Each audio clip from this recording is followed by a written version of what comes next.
dias que a gente se sente como quem partiu ou morreu. A gente estancou de repente, ou foi o mundo então que cresceu? A gente quer ter voz ativa, no nosso destino mandar. Mas eis que chega a roda vive e carrega o destino pra lá. Afinal de contas, como na música do Chico Buarque, existe destino? Olha... Não precisa nem me explicar, só diga assim ou não, falando, tá bom, já me biblicamente falando, existe uma história escrita. Segundo a Bíblia, há um projeto divino pré-definido. Tá.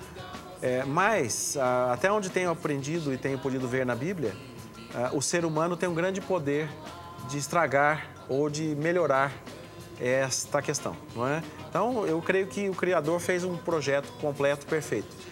E o poder de fazer com que isso aconteça ou não, parece que foi dado a nós, seres humanos. Então, eu acredito parcialmente, sim. É a história do livre-arbítrio, então. Eu acredito nós parcialmente, temos sim. Declinações divinas, mas que, de repente, não Sim, não tanto são... que a própria Bíblia nos ensina que o Criador colocou diante de nós a possibilidade da vida e da morte, da bênção e da maldição. E cabe a nós... Não é? Das trevas e da luz, e cabe a nós escolhermos. Ele disse, escolhei, pois, hoje. Não é? Então, eu acredito que nós podemos melhorar muito o nosso destino.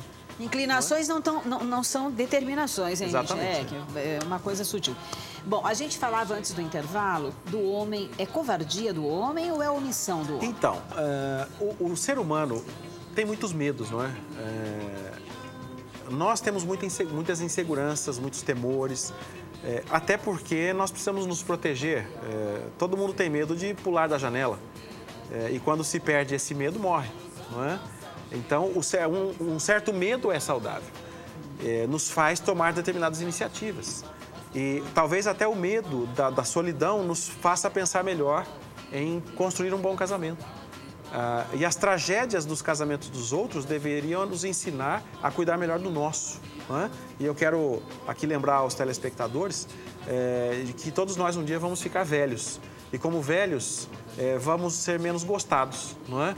Nossos filhos, nossos patrões, nossos amigos não vão querer os velhos por perto. E todos nós vamos chegar lá. E a única pessoa que vai nos tolerar quando ficarmos velhos é o cônjuge, não é? Que vai estar velhinho também. Que vai estar velho também. Então, como é interessante, mas se nós tivermos um pouco de medo da nossa velhice, da solidão da nossa velhice, nós vamos cuidar um pouco melhor do nosso casamento. Todos os homens que eu já vi saírem de casa, trocando suas esposas de 40 por duas de 20, ou uma, depois que ficaram velhos e pobres, foram largados por essas de 20 e tiveram que voltar para as de 40, que já estavam com 80, 60. Não é? E muitas delas, inclusive, os aceitaram de volta. Porque não dá certo. A vida nos cobra as nossas decisões. Não é?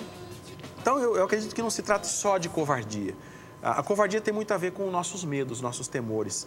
E os homens, muitas vezes, têm medo de enfrentar situações emocionais. Como eu estava dizendo há pouco, às vezes um policial, homem, ele enfrenta bandidos, ele enfrenta situações de grande perigo e tem medo de discutir a relação em casa com a esposa, não é? Quando a esposa fala, você não está dando conta de mim, ele vai procurar um médico, ele vai procurar outras mocinhas para ver se ele ainda funciona, ele fica desesperado porque ele se sente menos macho, menos másculo, né?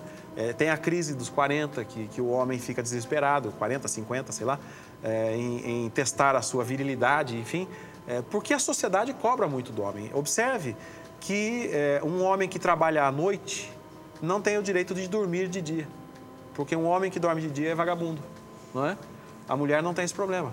Um homem que fica em casa cuidando dos filhos, porque a mulher tem que trabalhar, é vagabundo, porque ele faz a mulher trabalhar para ele ficar em casa fazendo nada, como se cuidar de filhos fosse nada. Não é?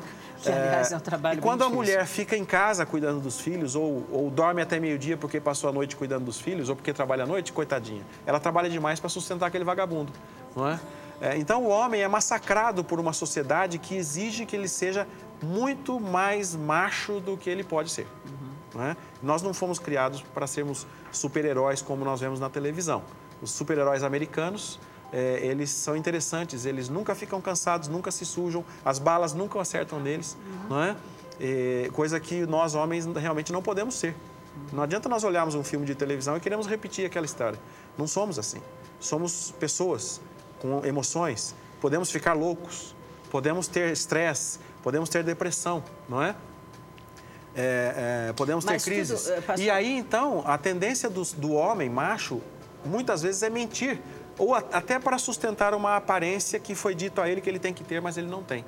E aí, então, ele se acovarda e, quando se trata de conflitos emocionais, o homem tende a se esconder. 70% aproximadamente dos divórcios hoje são realizados por iniciativa da mulher. Porque a mulher é mais corajosa nessa questão. Ela põe termo à questão. Ela precisa resolver o problema. E ela resolve. A mulher consegue criar os filhos, cuidar da casa, estudar, trabalhar sozinha. E o homem não consegue. A revista Veja... Eu não quero fugir, eu quero botar aqui, revista Veja. Você vai lembrar? Sim. É que eu não quero, senão nós fugimos de um ponto que eu não posso deixar de dizer. Você me falou o seguinte, então o homem... Ele, por covardia, por medo, ele toma algumas atitudes, ele foge. Agora, nada disso justifica, pastor, o fato de um homem matar seus filhos, como vimos aí, esse que matou agora na semana passada, os 2 filhos, se matou. E aquele que matou a esposa dentro de um salão, que foi uma cena filmada, terrível. Certo. Nós temos que entender o seguinte, nós temos as exceções exageradas da sociedade, não é? O casal que arremessou a criança pela janela. Como é que você sabe? Eu acho que aí, Hilda, nós temos uma questão social mais profunda. Nós temos, por exemplo, esse sujeito que assassinou a esposa, a ex-esposa, a tiros, com 9 tiros diante das câmeras do Instituto de Beleza dela, se queixou pelo telefone com ela, e isso foi gravado, de que ela havia tomado a casa dele. Muito provavelmente esse homem tem entrado para o casamento com esta casa e vai sair sem nada, não é? Então nós precisamos entender melhor a história desta relação.